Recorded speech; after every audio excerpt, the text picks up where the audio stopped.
કિંમત શોધો. કેટલાક કિંમત શોધવાના દાખલા જેની અંદર આપણે આ કિંમતોનો ઉપયોગ કરીને સાદુરૂપ આપવાનું છે, બરાબર? જે કેટલીક વખત 2 માર્કમાં પૂછાઈ શકે છે એવા કેટલાક દાખલાઓ ગણીએ.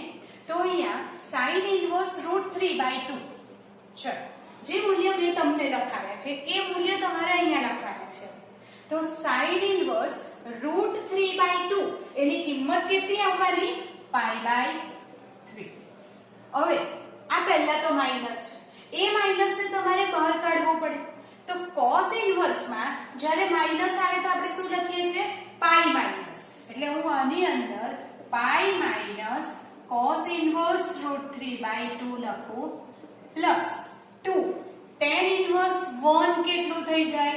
π/4. tan ઇન્વર્સ 1 ને મૂલ્ય આપણે લખેલું છે. હવે π/3 minus pi minus minus plus cos inverse √3/2 π/6 plus 2 2 ઝા π/2. હવે જો આનું આપણે સાદો રૂપ આપીએ લસા લઈને, લસા થાય 6. 2π - 6π પ્લસ પાઈ પ્લસ 3π. 2π પ્લસ 3π 5π પ્લસ પાઈ 6π - 6π 0 upon 6. આ રીતે મૂલ્યો પરથી પણ સાદુરૂપ આપવાના દાખલા આવી શકે છે. હજી એક દાખલો ગણીએ. દાખલા તરીકે બીજો number 2. 3 sin inverse 1/2 plus 4 cos inverse √3/2 plus sec inverse 1. હવે અહીંયા 3 sin ઇન્વર્સ 1/2 નું મૂલ્ય π/6, 4 √3/2 cos ઇન્વર્સ √3/2 નું મૂલ્ય પણ π/6 પ્લસ. હવે જ્યારે આપણે sec ઇન્વર્સ 1 નું મૂલ્ય નથી ખબર તો sec ઇન્વર્સ x શું થઈ જાય? cos inverse 1/x. તો 1/x એટલે 1/1, તો એ cos ઇન્વર્સ 1 જ કહેવાશે. અને એટલે આ 3 દુ 6 π/2 આ થઈ જાય 2π/3 પ્લસ બોલો cos ઇન્વર્સ 1 નું મૂલ્ય આપણે કેટલું લખીએ? 0.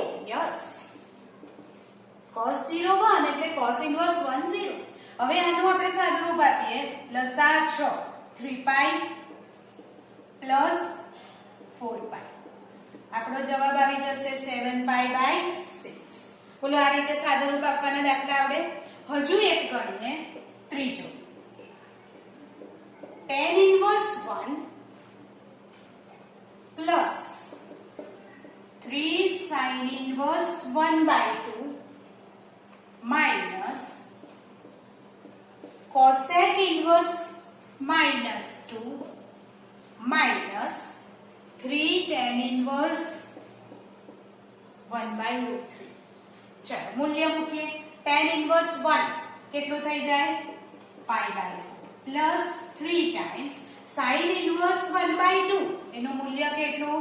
π/6 માઈનસ cosec ઇન્વર્સ -2 છે તો પહેલા તો માઈનસ ને બહાર કાઢવું પડે. બોલો cosec ઇન્વર્સ માંથી માઈનસ બહાર આવશે કે આપણે પાઈ માઈનસ લખીશું? તો કે બહાર આવશે, બરાબર? તો અહીંયાથી minus minus plus cosec inverse 2 minus 3 tan inverse π/6. tan inverse 1/√3 નું મૂલ્ય π/6. હવે π/4 3 દુ 6 એટલે π/2.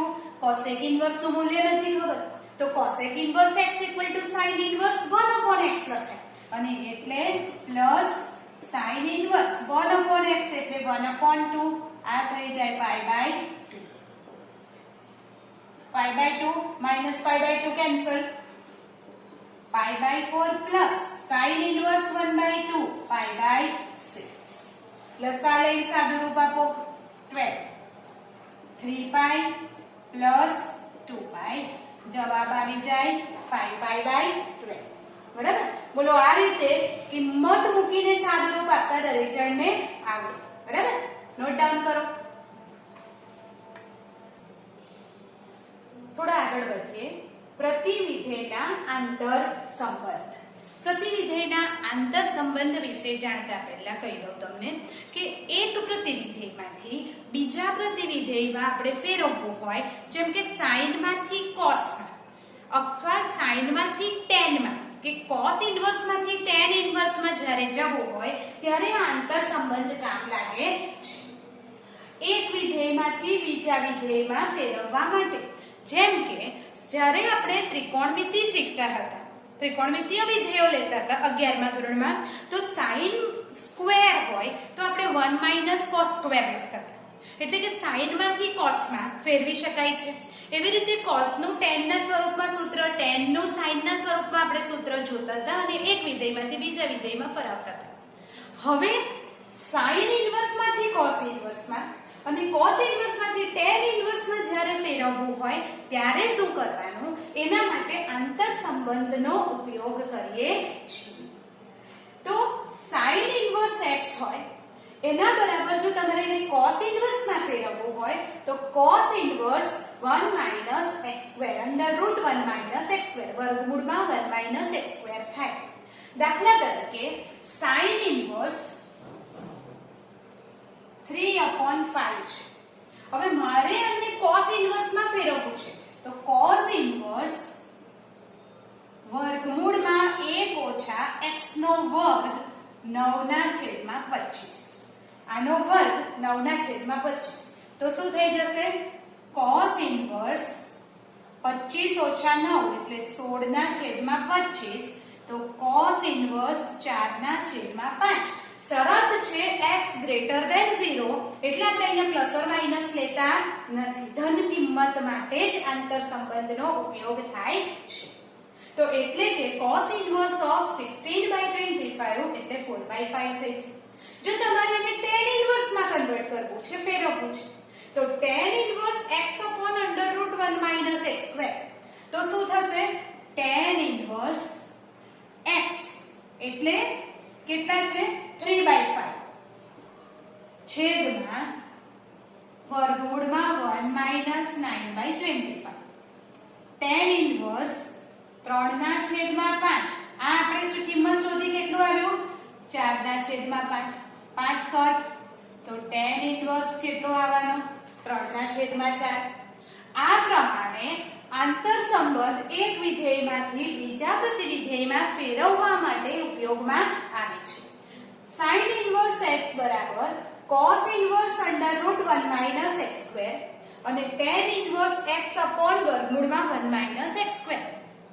એવી જ રીતે જો cos ઇન્વર્સમાંથી sin ઇન્વર્સમાં જવું હોય તો cos ઇન્વર્સ x બરાબર sin ઇન્વર્સ વર્ગમૂળમાં 1 - x² અને tan ઇન્વર્સ cos ઇન્વર્સમાંથી સીધું tan ઇન્વર્સમાં જવું હોય તો √1 - x² x. જો આપણને tan ઇન્વર્સ x આપ્યું છે તો tan ઇન્વર્સ બરાબર cos ઇન્વર્સ 1 વર્ગમૂળમાં 1 + x² અને sin ઇન્વર્સ x વર્ગમૂળમાં 1 + x² કહેવાય. આ આંતર સંબંધો એક પ્રતિવિધેયમાંથી બીજા પ્રતિવિધેયમાં ફેરવવા માટે ઉપયોગમાં આવે છે. પરંતુ આંતર સંબંધોનો ઉપયોગ જરૂરી નથી. જો તમારે એક પ્રતિવિધેયમાંથી બીજા પ્રતિવિધેયમાં જવા માટે જે પ્રમાણે આપણે ત્રિકોણમિતિમાં પાયથાગોરસનો ઉપયોગ કરતા હતા એ જ પ્રમાણે ટ્રાયેંગલ એટલે કે ત્રિકોણના કાટકોણ ત્રિકોણના ઉપયોગથી પણ કરી શકાય છે. જેમ કે sin ઇન્વર્સ 3/5 જે ઉદાહરણ આપણે હમણાં લીધું એને આપણે આંતર સંબંધથી cos ઇન્વર્સમાં ફેરવેલું, એટલે કે cos ઇન્વર્સ 1 - 9/5 તો cos ઇન્વર્સ આપણું આવેલું 4/5 16/25 એટલે 4/5. આ જ વખતે tan ઇન્વર્સ આપણે જ્યારે આંતર સંબંધથી શોધેલું તો 3/5 અને 4/5 કેન્સલ કરીને tan ઇન્વર્સ 3/4 આ ઉદાહરણ આપું છું. પણ જ્યારે આપણે આંતર સંબંધનો ઉપયોગ નથી કર્યો, આપણને આપ્યું છે sin ઇન્વર્સ 3/5 તો તમને એવું ખબર છે કે ત્રિકોણમિતિમાં sin એટલે સામેની બાજુના છેદમાં કર્ણ. તો પછી હું જ્યારે કાટકોણ ત્રિકોણ બનાવું અને આપણે થીટા કે x લઈએ છે તો આ સામેની બાજુ છેદમાં કર્ણ. તો બોલો પાયથાગોરન ટ્રિપ્લેટ ખબર છે, ત્રિપુટી ખબર છે, તો 3 5 તો આ કેટલા થઈ જાય 4. હવે બોલો cos એટલે શું? તો કે આ પાસેની બાજુ છેદમાં કર્ણ, તો તમને સીધું મળી જાય 4/5. અને tan એટલે શું? તો કે સામેની બાજુ છેદમાં પાસેની બાજુ, તો 3/4. દાખલા તરીકે તમને આપ્યું છે tan ઇન્વર્સ 5/12. તો બોલો tan ઇન્વર્સ પરથી આંતર સંબંધનો ઉપયોગ કરીને પણ શોધી શકાય છે. પણ જો આંતર સંબંધ આપણે નથી લેવા તો શું કરીશું? આનો ત્રિકોણ કાટકોણ ત્રિકોણ બનાવો. આ છે આપણો x, સામેની બાજુ છેદમાં પાસેની બાજુ 5/12. tan એટલે સામેની છેદમાં પાસેની, તો કર્ણ કેટલો થઈ જાય પાયથાગોરસ પ્રમાણે? 13. બોલો હવે આની અંદરથી આપણે sin ઇન્વર્સ લેવું હોય તો કેટલું આવવાનું? સામેની બાજુના છેદમાં કર્ણ. અને cos ઇન્વર્સ લેવું હોય તો 12/13 થઈ જાય. જો તમે અંતર સંબંધથી શોધો તો પણ આ જ જવાબ મળે છે. તો જ્યારે આપણે દાખલાઓમાં એનો ઉપયોગ આવશે કે ભાઈ આપણે એક વિધેયમાંથી બીજા વિધેયમાં ફેરવવું છે તો એની બે રીત છે. ક્યાં તો આપણે એને આંતર સંબંધની મદદથી કરી શકીએ છીએ અથવા આ ત્રિકોણમિતિમાં ત્રિકોણના ઉપયોગથી પણ કરી શકાય છે. તો બોલો આપણને ઈઝી કયું લાગે? તો કે આ. અને એટલે આપણે આંતર સંબંધનો ઉપયોગ કરતા નથી, એના બદલે ત્રિકોણના ઉપયોગથી sin માંથી tan, tan માંથી cos ડાયરેક્ટ ફેરવી શકાય છે. બરાબર? ઓકે, આ નોટ કરી લો. તેમ છતાં પણ કેટલીક વખત 1 માર્ક ક્વેશ્ચનમાં પૂછાય કે આંતર સંબંધના ઉપયોગથી કરો તો તમારે આ ફરજિયાત વાપરવું પડે. બરાબર? So make a note of that. ચલો એક આગળ જઈએ. આંતર સંબંધ પછી બીજી એક વાત આવે, કેટલાક અગત્યના સૂત્ર છે જે તમારે આ ચેપ્ટરમાં યાદ રાખવાના છે. હવે અગત્યના સૂત્રમાં આવે tan ઇન્વર્સના સરવાળા માટેનું સૂત્ર. તો tan inverse x plus tan inverse y બરાબર tan inverse x plus y upon 1 - xy ક્યારે થાય એ ખાસ અગત્યનું છે. xy લેસ ધેન 1 હોય ત્યારે. x અને y નો ગુણાકાર જો 1 થી નાનો હોય તો અને તો જ તમારે આ સૂત્રનો ઉપયોગ કરવાનો છે. tan inverse x plus y upon 1 - xy. એ જ પ્રમાણે tan inverse x minus tan inverse y plus tan inverse y બરાબર pi plus tan inverse x plus y upon 1 - xy. ક્યારે પાઈ પ્લસ કરવાનું? તો કે જ્યારે x અને y નો ગુણાકાર લેસ ધેન 1 હોય ત્યારે. યાદ રાખો xy જ્યારે પણ લેસ ધેન 1 હોય તો xy ગ્રેટર ધેન 1 હોય ત્યારે.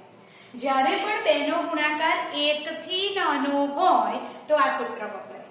અને બેનો ગુણાકાર 1 થી મોટો હોય તો pi plus tan inverse x plus y upon 1 - xy થાય. બરાબર? પણ જો x અને y નો ગુણાકાર 1 થઈ જાય તો tan inverse x plus tan inverse y શું થઈ જાય છે? Pi by 2. રાઈટ? હવે tan inverse x minus tan inverse y હોય તો x minus y upon 1 plus xy. સરવાળા માટેના 3 સૂત્રો યાદ રાખો. જ્યારે x અને y નો ગુણાકાર લેસ ધેન 1 હોય તો tan inverse x plus y upon 1 - xy. જો બંનેનો ગુણાકાર ગ્રેટર ધેન 1 હોય તો pi plus tan inverse x plus y upon 1 - xy.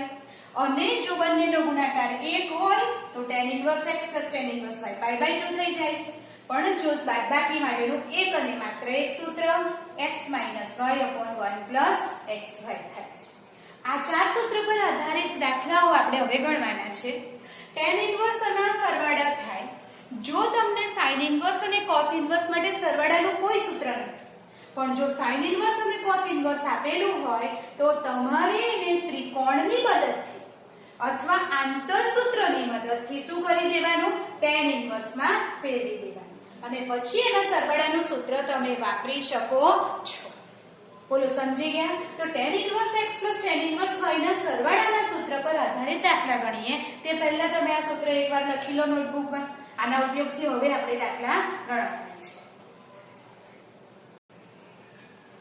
સાબિત કરો કે tan inverse 2/11 plus tan inverse 7/24 એના બરાબર tan inverse 1/2. હવે જ્યારે આપણે ડાબી બાજુથી શરૂઆત કરીએ, tan inverse 2/11 plus tan inverse 7/24. tan inverse ના સરવાળાનું સૂત્ર વાપરતા પહેલા સૌથી પહેલા તમારે ચેક કરો x into y less than 1 છે કે greater than 1 છે. તો 7 દુ 14 ના છેદમાં 11 ગુણ્યા 24, 14 ના છેદમાં 11 ગુણ્યા 24, બટ ઓબ્વિયસ છે કે લેસ ધેન 1 જ થવાનું છે અને એટલે આપણે પહેલું સૂત્ર વાપરીશું. તો tan inverse x plus y upon 1 minus xy. તો x plus y upon 1 minus x અને y. બોલો સમજ્યા? tan inverse x plus y upon 1 minus xy. આ x છે ને આ y છે. હવે સાદું tan inverse અહીં લસા લઈએ તો 11 અને 24, 11 અને 24 નો લસા આવે છે 264. તો અહીંયા 24 દુ 48 ઓછા વત્તા 11 સતા 77, 11 ગુણ્યા 24 264. અહીંયા પણ 11 ગુણ્યા 24 264 ઉપર નીચેથી કેન્સલ થઈ જશે. 264 ઓછા 7 દુ 14. શું કર્યું મેં? અહીંયા સરવાળો લસા લીધો, લસા છે 264 એટલે 48 + 77 ના છેદમાં 264. અહીંયા બંનેનો ગુણાકાર 264, 264 ઓછા 14 ના છેદમાં 264 એ ઉપર નીચેથી કેન્સલ. તો આવી ગયું tan inverse 48 + 77. 48 + 77 કેટલા? 125. 264 ઓછા 14 250. 125 નું 250 tan inverse 1/2. જે જવાબ જોઈએ છે આવી ગયો એટલે આપણે લખી દઈએ જમણી બાજુ. બોલો સમજાય છે? tan inverse ના સરવાળાના સૂત્રના ઉપયોગ કરે છે, પણ કરતા પહેલા ઓલવેઝ ચેક કરો x into y less than 1 થવું જોઈએ.